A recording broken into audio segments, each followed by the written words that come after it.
বিসমিল্লাহির রহমানির রহিম। চুয়াডাঙ্গা জেলা আহ্বায়ক কমিটি কর্তৃক আয়োজিত আজকের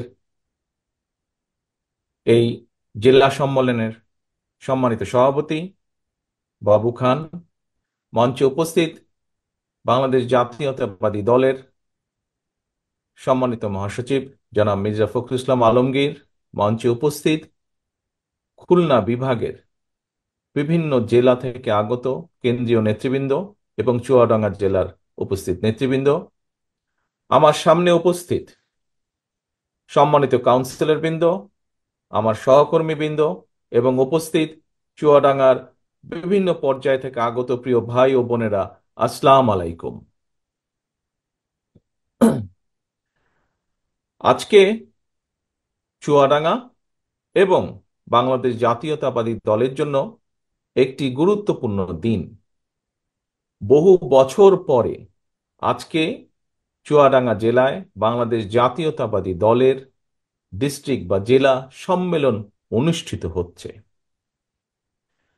প্রথম পর্বে আমরা আছি, কিছুক্ষণের মধ্যেই প্রথম পর্ব শেষ হয়ে যাবে, দ্বিতীয় পর্ব শুরু হবে। প্রথম পর্বে বিভিন্ন পর্যায়ের দলের মহাসচিব সহ জেলা পর্যায়ের, কেন্দ্রীয় পর্যায়ের বিভিন্ন পর্যায়ের নেতৃবৃন্দ বক্তব্য রেখেছেন আমাদের এক শহীদ সহকর্মীর সন্তান। উপস্থিত আছেন আমাদের আরো শহীদ পরিবারের সদস্যরা। আজকের এই জেলা সম্মেলনে আমি স্মরণ করতে চাই বিগত স্বৈরাচার আন্দোলনে আমাদের যে সকল সহকর্মী শহীদ হয়েছেন তাদেরকে। আমি স্মরণ করতে চাই আজকের এই জেলা সম্মেলনে সমগ্র চুয়াডাঙ্গা সহ সমগ্র বাংলাদেশে আমাদের শত হাজারো সহকর্মী যাদেরকে আমরা হারিয়েছি, যে সকল সহকর্মী যারা বিভিন্নভাবে পঙ্গুত্ব বরণ করেছেন, তাদেরকে শ্রদ্ধার সঙ্গে স্মরণ করতে চাই। আমি স্মরণ করতে চাই আমাদের সারা দেশে ছড়িয়ে ছিটিয়ে থাকা সেই 60 লক্ষ নেতাকর্মী যারা স্বৈরাচারী বিরোধী আন্দোলনে ভূমিকা রেখেছেন, তাদেরকে যারা গায়েবী মামলা সহ মিথ্যে মামলার নির্যাতনের শিকার হয়েছেন। সারা দেশে ছড়িয়ে থাকা ছিটিয়ে থাকা আমার সেই 60 লক্ষ সহকর্মীদেরকে আমি স্মরণ করতে চাই। প্রিয় সহকর্মীবৃন্দ, আজকে এই যে এখানে জেলা সম্মেলন, এর লক্ষ্য বা উদ্দেশ্য কি? আমরা কিছুক্ষণ আগে, আমি বক্তব্যের আগে আমাদের নেতৃবৃন্দের কাছ থেকে দেশের অতীত বর্তমানের বহু কথা আমরা জেনেছি, ভবিষ্যৎ সম্পর্কে কিছু আমরা শুনেছি। আমি যেহেতু সেই কথাগুলো হয়ে গিয়েছে, আমি সেই কথাগুলোতে আজকে যাব না, যা আপনারা এর ভেতরেই শুনে ফেলেছেন। এখন এই যে আমরা একটু পরে, আমার বক্তব্যের পরে খুব সম্ভব আপনাদের দুপুরের খাবারের জন্য একটু বিরতি হবে, তারপরে সম্মেলনের যে আসল, যেটি একটু আগে বাবু খান বলছিলেন, যে দ্বিতীয় যেই পর্বটি, সেটি হচ্ছে সবচেয়ে গুরুত্বপূর্ণ পর্ব। কি সেই পর্ব? অর্থাৎ ভোট প্রদান, বা সম্মেলনের যে মূল লক্ষ্য বা উদ্দেশ্য, ভোট প্রদানের মাধ্যমে আজকের যে 800 কাউন্সিলর, এই কাউন্সিলর বৃন্দ আজকে সিদ্ধান্ত নেবেন যে আগামী 2 বছর যে সাংগঠনিক আমাদের গঠনতন্ত্র মোতাবেক যে সাংগঠনিক মেয়াদ, সেই মেয়াদের জন্য এই 800 কাউন্সিলরের অধিকাংশ কাউন্সিলর কাদেরকে কাদেরকে দায়িত্ব প্রদান করবেন। এখন প্রিয় সহকর্মী বৃন্দ, উপস্থিত ভাই বোনেরা, কেন আমরা আমরা তো চাইলে, ইচ্ছে করলে, আমাদের গঠনতন্ত্রে সেইটা বলাও আছে, যদি মনে হয় আমরা তাহলে যে কোনো একজন, দুইজন, পাঁচজন ব্যক্তিকে দায়িত্ব দিয়ে বলতে পারি আপনারাই দেখাশোনা করবেন। না, আমরা কিন্তু সেটা করিনি। আজকে এই যে এতগুলো মানুষ আজকে এখানে আপনারা একত্রিত হয়েছেন এই সম্মেলনকে ঘিরে, কেন? ওই যে কথাটি বললাম, যে আপনারা এই যে 800 কাউন্সিলর, কাউন্সিলরের বাইরেও বহু সহকর্মীবৃন্দ উপস্থিত আছেন, দলের সদস্যরা উপস্থিত আছেন, কিন্তু একটি নিয়ম কারণ আছে। অর্থাৎ এই ভোটার বলি বা কাউন্সিলর বলি, এই মুহূর্তে দেশে যেরকম জনসংখ্যা প্রায় 20 কোটি, কিন্তু ভোটার কিন্তু প্রায় 12 কোটির মতন। পুরো 20 কোটি কিন্তু ভোটার না। ঠিক একইভাবে এখানে বহু নেতাকর্মী উপস্থিত আছেন, কিন্তু কাউন্সিলর হচ্ছেন 800 জন। এই 800 জন মানুষ ঠিক করবেন যে আগামী দিন কারা দলকে পরিচালনা করবেন। কিন্তু কেন এই প্রক্রিয়ার মধ্যে? কারণ আমরা মনে করি এই যে আজকে এখানে সভাপতি কে হবেন, সাধারণ সম্পাদক কে হবেন, সাংগঠনিক সম্পাদক কে হবেন, এই যে 3টি পদে নির্বাচন হবে, এটির অর্থ হচ্ছে যে আমরা মনে করি, আমরা বিশ্বাস করি, আমরা দেখেছি, আমরা জানি যে ভোটের মাধ্যমে যখন একজন ব্যক্তি নির্বাচিত হয়ে আসে, সেই ব্যক্তি কতগুলো বিষয়, যতক্ষণ দায়িত্বে থাকে সে কতগুলো বিষয় দেখভাল করে। কি সেটি? যেহেতু সে দলের একটি নেতৃত্বে দায়িত্ব পাচ্ছে, সে দেখভাল করে দলের স্বার্থ, সে দেখভাল করে দলের নেতাকর্মীদের সুবিধা অসুবিধাগুলো, কষ্ট দেখভাল করে, সে দেখভাল করে ঠিকভাবে সাংগঠনিক কার্যক্রমগুলো পালন করা হচ্ছে কিনা, সে দেখভাল করে যে দলের স্বার্থ রক্ষা হচ্ছে কিনা, অর্থাৎ দল যে নীতি বা আদর্শে বিশ্বাস করে সেই কাজগুলো ঠিকভাবে হচ্ছে কিনা। এই ধরনের বিষয়গুলো একজন ব্যক্তি যখন নির্বাচিত হয়ে আসে তখন সে তার দায়িত্ববোধ থেকে এই কাজগুলো করে। এবং যারা কাউন্সিলর বা যারা ভোটার বা যারা সাধারণ নেতাকর্মী, যারা দলের সমর্থক, তারা দৃঢ়ভাবে বিশ্বাস করে যে এইভাবে, এই প্রক্রিয়ার মাধ্যমে যদি আমরা নেতা নির্বাচন করতে পারি, সেই নেতা দলের স্বার্থ তারা বিবেচনা করবে। এবং শুধু এটাই নয়, প্রিয় সহকর্মী বৃন্দ, প্রিয় কাউন্সিলর বৃন্দ, এখানে আরেকটি গুরুত্বপূর্ণ বিষয় আছে। অর্থাৎ যখন কোনো ব্যক্তি, যখন কোনো সংগঠন এই প্রক্রিয়ার মাধ্যমে, এই যে সম্মেলন হলো, আজকে প্রথম পর্ব হলো, দ্বিতীয় পর্ব ভোটাভুটি হবে, এই প্রক্রিয়ার মাধ্যমে যখন আমরা নেতা নির্বাচিত করব আমাদের, এর ফলে কি হবে? এর ফলে আমাদের যে সাংগঠনিক ভিত্তি, এই ভিত্তিটি মজবুত হবে। অর্থাৎ আমরা এই প্রক্রিয়া ফলো করার মাধ্যমে, এই প্রক্রিয়া অনুসরণ করার মাধ্যমে আমরা একদিকে যেরকম ধীরে ধীরে ধীরে সঠিক নেতৃত্ব গড়ে তুলতে সক্ষম হব, এই প্রক্রিয়া অনুসরণ করার মাধ্যমে আমরা যেরকম একদিকে ধীরে ধীরে পর্যায়ক্রমিকভাবে একজনের পরে আরেক নেতা, আজ এই নেতা দায়িত্বে, পরবর্তীতে কে আসবে সেটির একটি প্রক্রিয়া তৈরি হবে, অর্থাৎ নেতৃত্বের শূন্যতা হবে না। এই বিষয়গুলো যেমন একদিকে সঠিকভাবে সুন্দরভাবে গড়ে উঠবে, একটি প্রসেস, একটি প্রক্রিয়া গড়ে উঠবে, ঠিক একইভাবে এই প্রক্রিয়া অনুসরণ করার মাধ্যমে দলের ভিত্তি, সাধারণ মানুষের মধ্যে ভিত্তিটা দৃঢ় হবে। দলের সাংগঠনিক ভিত্তি বলুন, রাজনৈতিক ভিত্তি বলুন, দৃঢ় হবে। কারণ মানুষজন তখন যাবে, নেতারা যারা দায়িত্বে থাকবে তারা দেখে দেখে দেখে সত্যিকার কর্মী তারা তৈরি করবে দলের জন্য, যারা দলের নীতি আদর্শকে সাধারণ মানুষের কাছে নিয়ে যাবে। এই ধরনের কর্মী তৈরি করবে। হাইব্রিড কর্মী তারা তৈরি করবে না, প্রকৃত কর্মী যারা দলের দুঃসময়, আপনারা যেমন বিগত স্বৈরাচার সময়, আন্দোলনের সময় শত অত্যাচার নির্যাতনের মুখেও দলকে ধরে রেখেছিলেন, দলের ঐক্যকে ধরে রেখেছিলেন, দলের ব্যানারকে ধরে রেখেছিলেন আপনারা। এই ধরনের কর্মী শত অত্যাচার নির্যাতনের মুখেও এই ধরনের কর্মী তৈরি করবে। ওই যে আমরা যেটা বললাম একটু আগে, যেটা বললাম আমি, যে নির্বাচন প্রক্রিয়ার মাধ্যমে যে নেতা চলে আসবে, সে চেষ্টা করবে প্রকৃত কর্মী তৈরি করার জন্য। প্রিয় সহকর্মী বৃন্দ, একটু আগে আমাদের দলের মহাসচিব সাহেব, উনি ওনার বক্তব্য বলেছেন, দেশের সামগ্রিক প্রেক্ষাপটে নির্বাচনের বিষয়ে বলেছেন। বর্তমান যে যে ইন্টারিম গভর্নমেন্ট, অন্তর্বর্তীকালীন সরকার, এই সরকার সম্পর্কে উনি সংক্ষিপ্ত ভাবে তুলে ধরেছেন।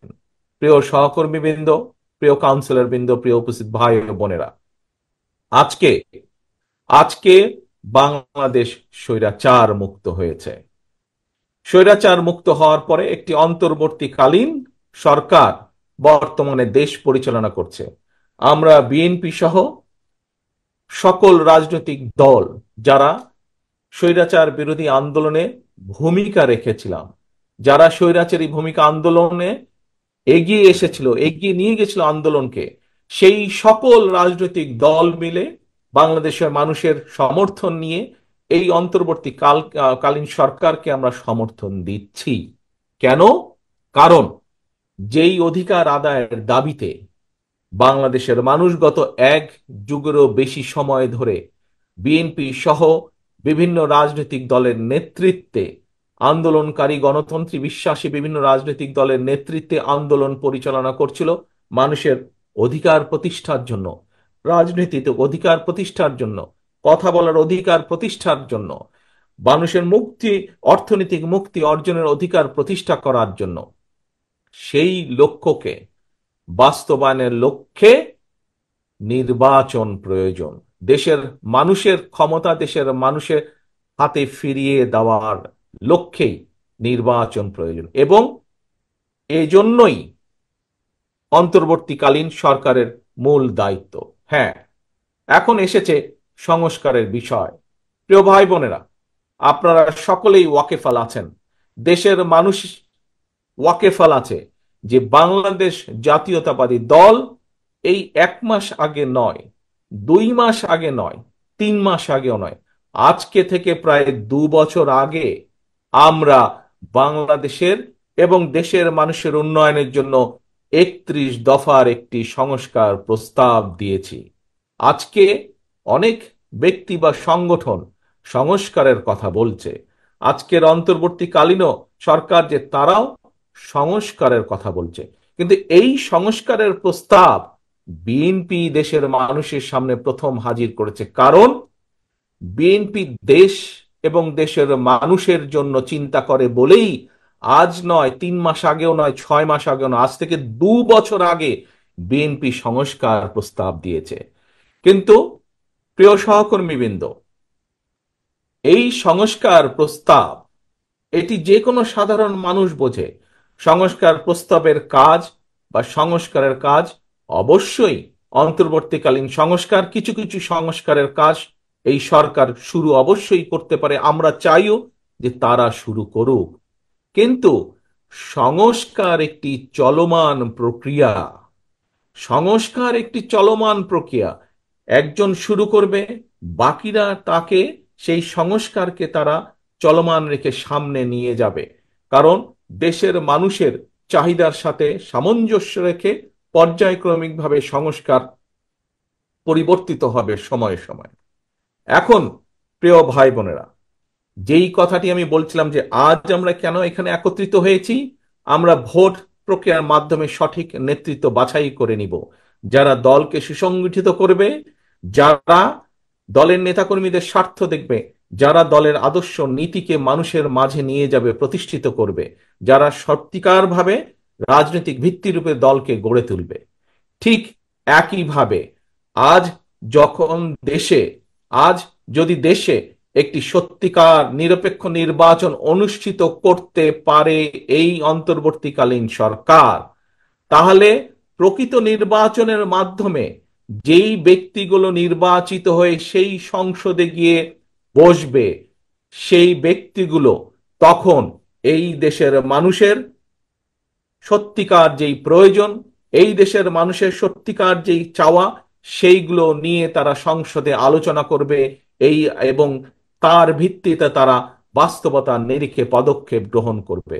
আজকে নির্বাচন হলে দেশে, কেন আমরা নির্বাচন চাইছি, বারে বারে বিএনপি সহ বিভিন্ন রাজনৈতিক দল কেন নির্বাচনের কথা বলছে, কারণ এই জন্যই নির্বাচনের কথা বলছে। আমরা বিশ্বাস করি, আমরা মনে করি যে এই যে আজকের যে ইন্টারিম গভর্নমেন্ট, অন্তর্বর্তীকালীন সরকার, এই সরকার আমরা বিশ্বাস করতে চাই যে তারা একটি নিরপেক্ষ নির্বাচন দিতে সক্ষম হবে, এবং একটি নিরপেক্ষ নির্বাচন তারা দিতে সক্ষম হলেই একমাত্র সেই প্রকৃত ব্যক্তিগুলো নির্বাচিত হয়ে আসতে পারবে যারা সত্যিকারভাবে জনগণের কথা বলবে, যারা সত্যিকারভাবে জনগণের স্বার্থ নিয়ে চিন্তা করবে। তাহলেই একমাত্র সংসদে বসে আলোচনা হতে পারে কিভাবে আমাদের দেশের ভবিষ্যৎ প্রজন্ম, বর্তমানে যে সন্তানরা, তাদের শিক্ষা ব্যবস্থাকে সুন্দরভাবে ঢেলে আমরা সাজাতে পারবো, যাতে করে তারা ভবিষ্যতে শুধু পুঁথিগত বিদ্যা না, তারা যে আমাদের মূল্যবোধ, সামাজিক মূল্যবোধ, সেই মূল্যবোধের আলোকেও শিক্ষিত হয়ে তারা দেশ গঠনের কাজে নিজেদেরকে নিযুক্ত করতে পারে। আজকে যদি একটি নিরপেক্ষ নির্বাচনের মাধ্যমে প্রকৃতভাবে জনপ্রতিনিধি নির্বাচিত হয়ে আসে, তাহলে সেই জনপ্রতিনিধিরা সংসদে বসে আলোচনা করে সিদ্ধান্ত নিতে পারবে কিভাবে দেশের মানুষের স্বাস্থ্য সুবিধা বৃদ্ধি করা যায়, কিভাবে হাসপাতালগুলোতে, বিভিন্ন চিকিৎসালয়গুলোতে মানুষের স্বাস্থ্য সুবিধা নিশ্চিত করা যায়, কিভাবে তাদেরকে বেশি স্বাস্থ্য সেবা দেওয়া যায়। আজকে যদি সংসদে প্রকৃত জনপ্রতিনিধিরা নির্বাচিত হয়ে আসতে পারে একটি নিরপেক্ষ নির্বাচনের মাধ্যমে, তাহলে তারা বসে আলোচনা করে সিদ্ধান্ত নিতে পারবে কিভাবে বাংলাদেশের কৃষকদেরকে তাদের সমস্যাগুলো ধীরে ধীরে পর্যায়ক্রমিকভাবে কমিয়ে নিয়ে এসে কৃষকদের সুবিধা বৃদ্ধি করা যায়, কৃষকদের সমস্যার সমাধান করা যায়। এইভাবে প্রত্যেকটি সেক্টরের সমস্যা কিভাবে পর্যায়ক্রমিকভাবে সমাধান করা যায়, এবং আমরা যে 31 দফা দিয়েছি সংস্কার প্রস্তাব দেশের উন্নয়নে, দেশের মানুষের ভাগ্যের পরিবর্তনের জন্য, শুধু আমরাই নয়, বিভিন্ন দল দিয়েছে, বিভিন্ন সুশীল সমাজ সহ বিভিন্ন ব্যক্তিবর্গ যেই পরিবর্তনগুলোর কথা বলছে, এমনকি অন্তর্বর্তীকালীন সরকারের প্রধান সহ উপদেষ্টা যে সকল সংস্কারের কথা বলছেন, সকল সংস্কারের বাস্তবায়ন একমাত্র সম্ভব, সূচনাও একমাত্র সম্ভব, বাস্তবায়ন করাও একমাত্র সম্ভব শুধুমাত্র একটি প্রকৃত নির্বাচনের মাধ্যমে। যদি প্রকৃত জনপ্রতিনিধিরা নির্বাচিত হয়, তাহলেই একমাত্র সম্ভব। সেজন্যই আমরা বলছি, রাজনৈতিক দলগুলো বলছে কেন দেশে নির্বাচন প্রয়োজন। দেশের নির্বাচন যত দেরি হবে, প্রিয় সহকর্মীবৃন্দ, প্রিয় ভাই বোনেরা, এটি হচ্ছে বাস্তবতা, তত ষড়যন্ত্র বৃদ্ধি পাবে। যেই স্বৈরাচারকে যনগণের অভ্যুত্থানের মাধ্যমে হটিয়ে দেওয়া হয়েছে, যেই স্বৈরাচারের বিরুদ্ধে দেশের লক্ষ কোটি মানুষ বিগত এক যুগেরও বেশি সময় ধরে আন্দোলন করেছে, সেই স্বৈরাচার কিন্তু বসে নেই। সেই স্বৈরাচার কিন্তু তাদের ষড়যন্ত্রে, তাদের দেশি বিদেশি প্রভুদের সাথে মিলে বসে ষড়যন্ত্র করেই যাচ্ছে।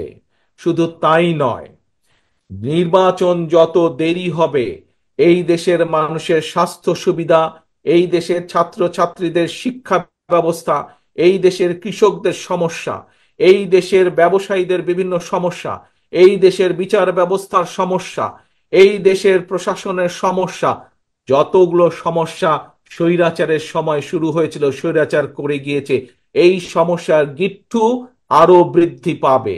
একমাত্র একটি নির্বাচনের মাধ্যমে সম্ভব ধীরে ধীরে পর্যায়ক্রমিকভাবে দেশের সমস্যাগুলোর সমাধান করা।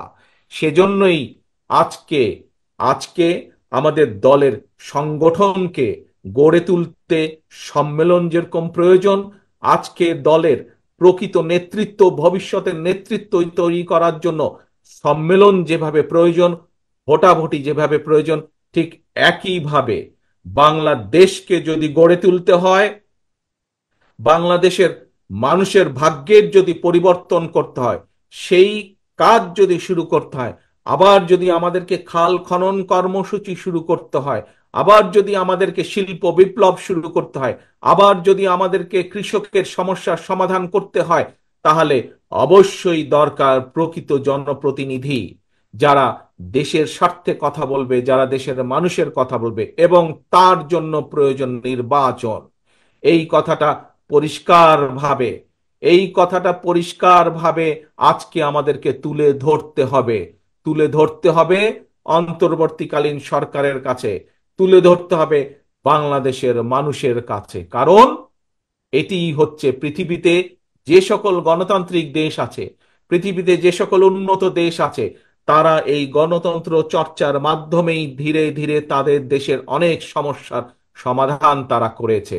কাজেই প্রিয় ভাই বোনেরা, দলকে সুসংগঠিত করতে হলে, দলে প্রকৃত নেতৃত্ব তৈরি করতে হলে সম্মেলনের যেমন কোনো বিকল্প নেই, ঠিক একইভাবে দেশকে যদি নিরাপদ করতে হয় ষড়যন্ত্রের হাত থেকে, দেশের মানুষের রাজনৈতিক অধিকার যদি প্রতিষ্ঠিত করতে হয়, দেশের মানুষের অর্থনৈতিক অধিকার যদি প্রতিষ্ঠিত করতে হয়, তাহলে বাংলাদেশে সাধারণ নির্বাচনের বাইরে আর কোনো বিকল্প নেই নেই নেই।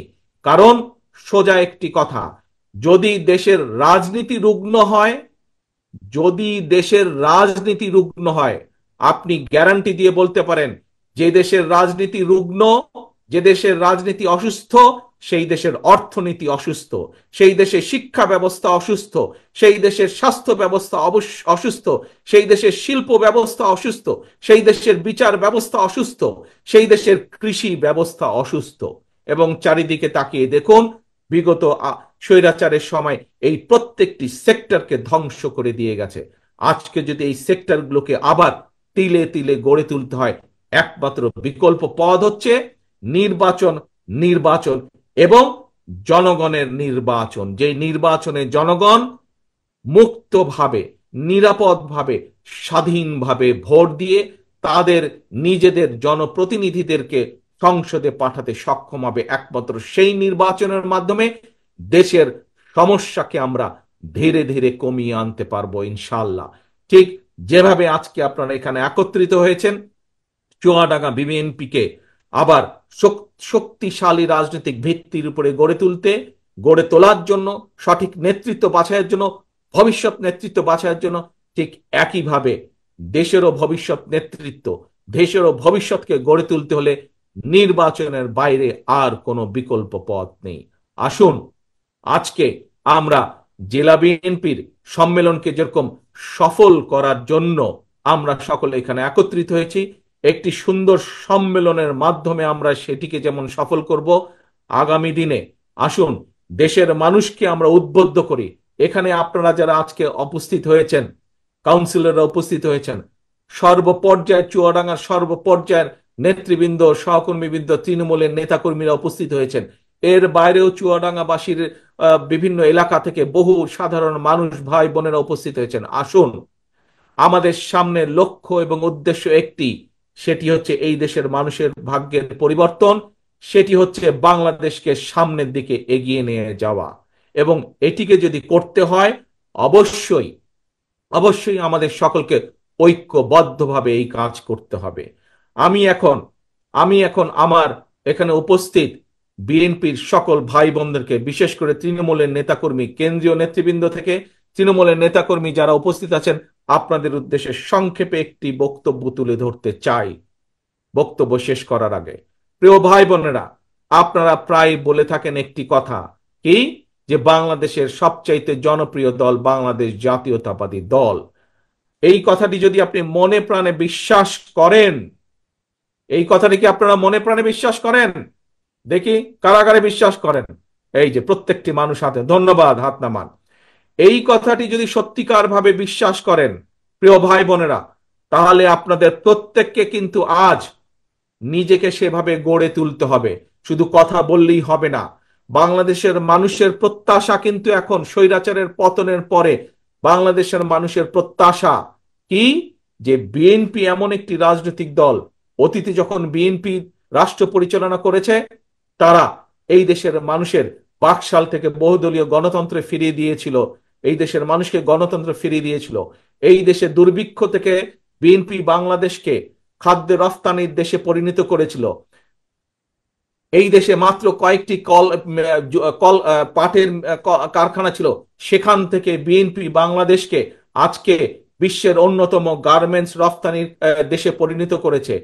এই দেশের মানুষ, আগে কোটি কোটি মানুষ বেকার হয়ে ঘুরে বেড়াতো, শুধু কৃষিকাজের বাইরে তেমন কোনো কর্ম ছিল না। আজ শহীদ জিয়ার নেতৃত্বে বাংলাদেশের প্রায় 1 কোটিরও বেশি মানুষ আজকে প্রবাসে থেকে বৈদেশিক মুদ্রা দেশে পাঠাচ্ছেন। প্রিয় ভাই বোনেরা, এইরকম আরো বিভিন্ন কারণে খালেদা জিয়ার নেতৃত্বে যখন দেশ পরিচালনা করেছেন, সে সময় খালেদা জিয়ার নেতৃত্বে এই দেশের সন্তান, বিশেষ করে মেয়ে সন্তানদের শিক্ষা ব্যবস্থা দ্বাদশ শ্রেণী পর্যন্ত বিনামূল্যে করে দেয়া হয়েছিল। এরকম আরো বহু কাজগুলো আছে। এবং সে কারণেই দেশের মানুষ, অধিকাংশ মানুষ মনে করে যে বিএনপি দেশ পরিচালনার দায়িত্ব পেলে দেশ সামনে এগিয়ে যাবে। প্রিয় সহকর্মীবৃন্দ, প্রিয় ভাই বোনরা, দায়িত্ব ইনশাল্লাহ দেশের মানুষ হয়তো আপনাদেরকে দায়িত্ব দিবে, কিন্তু সেভাবে আপনাদেরকে নিজেদেরকে তৈরি করতে হবে। দায়িত্ব নিতে হলে দায়িত্বশীল ভূমিকা পালন করতে হবে। দায়িত্ব নিতে হলে দায়িত্ব নেওয়ার মতন নিজেকে যোগ্য করে গড়ে তুলতে হবে। আজকে আসুন এই সম্মেলনে যেমন আমরা আজকে সিদ্ধান্ত নেব যে আগামী দিন চুয়াডাঙ্গায় কারা দলকে পরিচালনা করবেন, সেই যোগ্য নেতৃত্ব যেমন আমরা বাছাই করে নিব, একই সাথে আসুন আজকে আমরা এখানে সকলে মিলে প্রতিজ্ঞাবদ্ধ হই আমরা যে যেই পর্যায়েরই নেতা বা কর্মী হয়ে থাকি না কেন, প্রিয় সহকর্মীবৃন্দ মন দিয়ে শুনবেন দয়া করে এই কথাটি আমার, আমরা যে পর্যায়ের নেতা কর্মী হয়ে থাকি না কেন, এখানে উপস্থিত আপনারা যারা আছেন, হতে পারেন আপনাদের মধ্যে থেকে কেউ ইউনিয়ন পর্যায়ের, কেউ ওয়ার্ড পর্যায়ের, কেউ থানা পর্যায়ের, কেউ জেলা পর্যায়ে, যে যেই পর্যায়ে হন না কেন নেতা বা কর্মী, সেটি বড় কথা না। সবচাইতে বড় কথা হচ্ছে আপনি একজন বিএনপির কর্মী, আপনি একজন শহীদ জিয়া খালেদা জিয়ার সৈনিক, এবং সে কারণেই আপনাকে দায়িত্বশীল ভূমিকা পালন করতে হবে। আপনাকে দায়িত্বশীল হতে হবে। আপনাকে বুঝতে হবে আপনার কাছে আপনার এলাকার মানুষের প্রত্যাশা কি, তারা কি চায় আপনি কিভাবে কথা বলেন, তারা কি চায় আপনি কিভাবে চলেন, তারা কি চায় আপনি কি ভূমিকা রাখেন, তাদের সেই প্রত্যাশা আপনাকে পূরণ করতে হবে। এই দায়িত্বশীল ভূমিকা আপনাকে পালন করতে হবে। যদি এই দায়িত্বশীলতার ভূমিকা একজন নয় আপনারা সকলে পালন করতে সক্ষম হন, তাহলেই একমাত্র বাংলাদেশের মানুষ আপনাদের হাতে দায়িত্ব দিবে। আদারওয়াইজ আপনাদের হাতে কিন্তু দায়িত্ব দিবার জন্য তারা দুইবার চিন্তা করবে। কাজে প্রিয় সহকর্মীবৃন্দ, আজকে এই সম্মেলনে পরিষ্কারভাবে আমি বলে দিতে চাই একটি কথা, সেটি হচ্ছে স্বৈরাচারের দল নেই এখন। মানুষ তাকে, সাধারণ মানুষরা তাদেরকে ঘৃণা করে। তাদের বিগত 15 বছর, এক যুগের বেশি সময় ধরে তারা দেশ এবং দেশের মানুষের সাথে যা করেছে, কিন্তু তার অর্থ এই নয় যে সবকিছু খুব মসৃণ হয়ে গিয়েছে। সামনের পথ কিন্তু অনেক সংকটাপূর্ণ পথ। যেই নির্বাচনের কথা আপনাদের সামনে আমি তুলে ধরেছি, যেই নির্বাচনের কথা দলের মহাসচিব সাহেব এখানে উল্লেখ করেছেন, সেই নির্বাচনকে যদি পাড়ি দিতে হয়, অনেক সংকটপূর্ণ একটি পথ, অনেক পিচ্ছিল পথ আপনাদেরকে পাড়ি দিবে।